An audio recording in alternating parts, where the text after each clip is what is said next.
And it was a lot to read through. Chris Broussard is still with us, but Skip, I am going to start with you on this.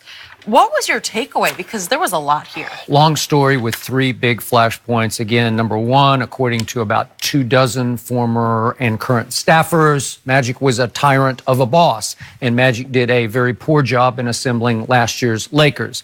Point number 2, Rich Paul is basically trying to run the Lakers according to the story. And point number 3, Linda Rambus, quote unquote, controls and manipulates Jeannie Buss, who is supposed to be the ultimate final say of the Los Angeles Lakers.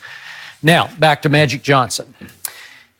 If you remember the night he so abruptly quit before that game at Staples, he suddenly started defending himself about something that we couldn't quite understand, right? We had heard a long rumored story by ESPN was in the works, and by then he had been asked about this story, and that night he said this: never disrespected nobody, never did anything bad. Now, am I tough? Hell yeah, I am. You work for me, I'm demanding. That's who I am. But at the same time, I'm fair.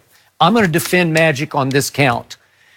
I know Magic. Listen, if you watched his career, he was a cold-blooded killer on the court. I know he's got the greatest smile in the history of sports, and I know he can be great with the media. But just if you watched, you saw.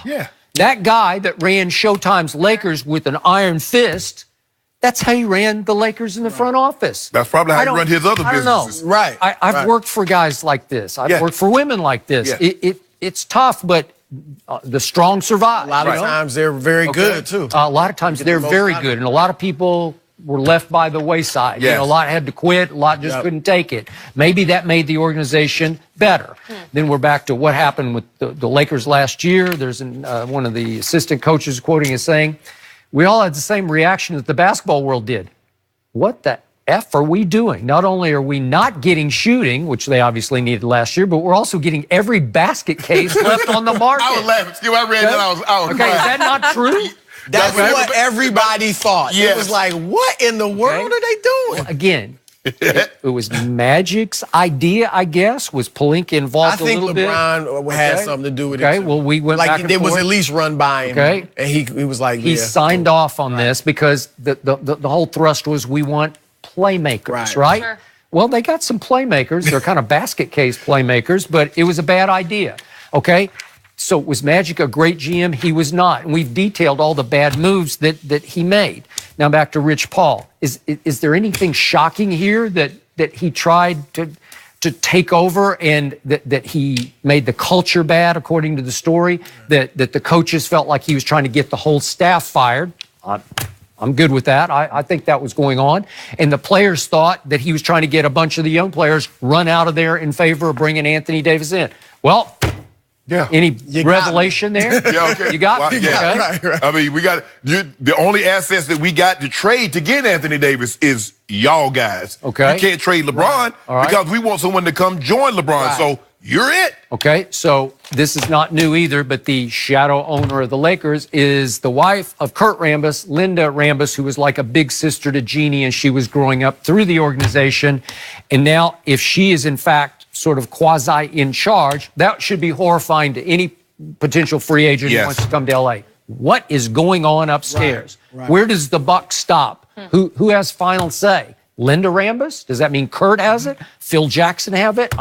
I don't know, but it's not a good look. Kurt sitting in on coaching meetings at times. I mean, I'm with you, Skip. I mean, this kind of confirmed a lot of what we surmised just from watching what was going on. Yeah, Magic, look, the one they mentioned him berating, and I know Magic well and have been around him a lot.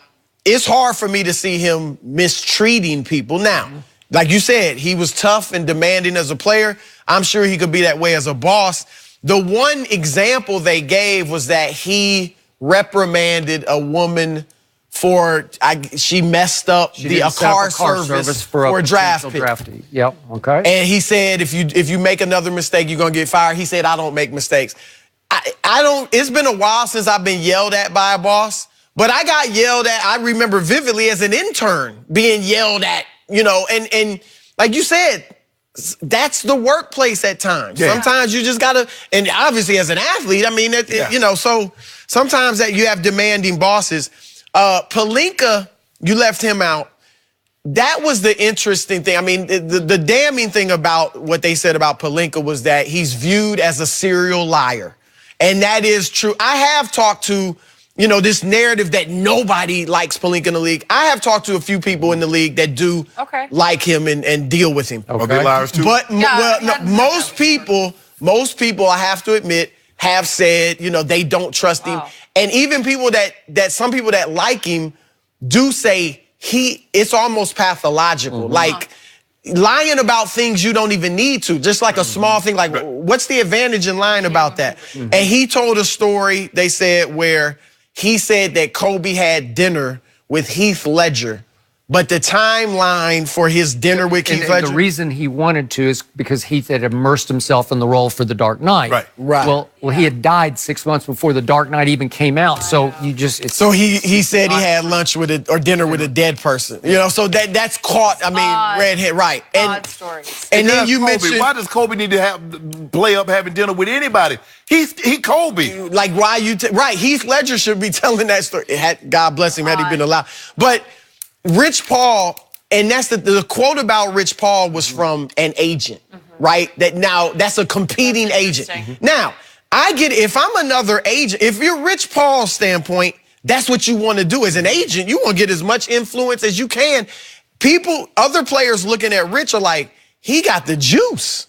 Like, maybe I do, because this is a cutthroat game with agents.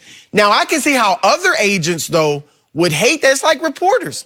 If a reporter has some special access to Magic or Pelinka that I don't have, I'm going to be upset if I'm trying to compete with them. So I can see how other agents, this is where it could bite the Lakers. If other agents say, in the influence they have on their free agents, they try to direct them away from the Lakers because I'm afraid if they get in that organization, Rich could end up stealing them from me. Pelinka... The hurt could be, how can you trust him? If an agent's he already has a lot of enemies, as we said, especially among other agents. If other agents are going to say, how can you trust this guy to not trade you, to, do anything he says he's going to do? So that ultimately, that's where this could potentially harm them in free agency, is if, that's where the dysfunction could hurt. I think it gets down to this, Skip. Look, I think there's respect and fear with any job. I think there has to be a healthy level of respect, but you need to fear that your boss has control, and if you're not doing your job, you're going to lose that job. I never had a problem. I've been very fortunate that as I got older and I became a better player, I didn't have a problem being corrected. Correct me, just don't curse me. If I mess up, just tell me what I did that was wrong, and then I'll fix it. I'll do my absolute best to fix it. Magic got upset with Rob. Skip, I believe Magic told Jeannie, I got other projects. I'm not going to be here on a daily basis. Jeannie said, okay, Magic. Then all of a sudden, Magic, it's like me. I take this job. Well, Skip, I'm in. But I'm only going to work Monday, Wednesday, and Friday. You're out. That all of a sudden. Sounds great. That all of a sudden, Skip, like, whoa, where were you two? I say, Skip, I told the bosses. Magic was upset that he told it. Not that he told the truth. With these young players, Skip, my grandfather used to come home and says, when I come back, somebody needs to clean this house.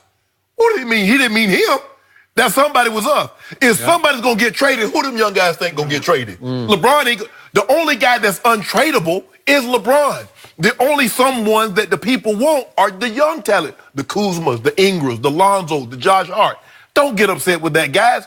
You're not to the level yet that you have a say in where if you want to be traded. Skip, this is bad. It's worse than we thought, actually. Now, we thought some of the things that the talent didn't make sense, or you bringing playmakers in instead of shooters. We all surmised that because it didn't make sense considering we had watched LeBron the previous 15 years and he excelled with shooters, not playmakers. He had basically, Kyrie really wasn't a playmaker, but for Kyrie, all the other guys were shooters. D Wade was a playmaker. So but I'm looking at this, Rob Pelinka is low-hanging fruit also. Yeah, he's a liar. But it's easy to shift all the blame. No, Magic, you got to wear some of this. I agree with that. Hey, Magic, he's trying to isolate. Oh, this all Rob. No, bro. Well, and to your point, Magic, this was just going around on social media that we know on the other network that Magic had said, I told Jeannie that I wasn't, I got other business, I'm not going to be around. But the day he was hired, or right around when he was hired, Magic and Jeannie were on one of the Lakers talk shows, and Magic said, I'm walking away from my other businesses and giving 150% to the Lakers. So he kind of got caught. Right. So I don't know if he actually did tell Jeannie, I'm not going to be here. And Skip, what happened was he said, well, I wanted to do this, and then when I came back, you know, this Magic. If you don't get the lead for months on end and then come back and say, well, I want to fire Luke, now they're going to make you run it through some other people because Magic was being away, Skip, and coming back and wanting total control like he had never left. And Jeannie was like, no, that's not how it's going to be. You need to talk to, well, I thought I had control. You did if you were here on a daily basis. And that wasn't the case. But Magic bears some responsibility, some culpability in this. He's trying to push this off on Rob, where everything that's going wrong with Rob, with the Lakers, is Rob's fault. I got LeBron. No. LeBron was coming here. He picked you. Yeah, LeBron was coming this way, and you just happened to pick him up. He was hitchhiking. LeBron was coming this way anyway.